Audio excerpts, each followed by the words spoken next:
May aqua plant ako dito guys, pero ang tanong ko is sino nakakaalam kung anong klaseng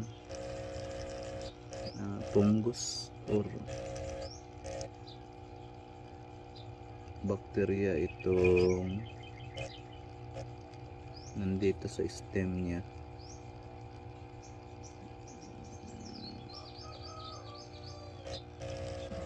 So sa mga nakakaalam, baka pwedeng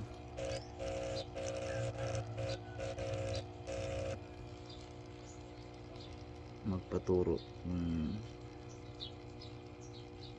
masama ba to or okay lang sa aquarium tank.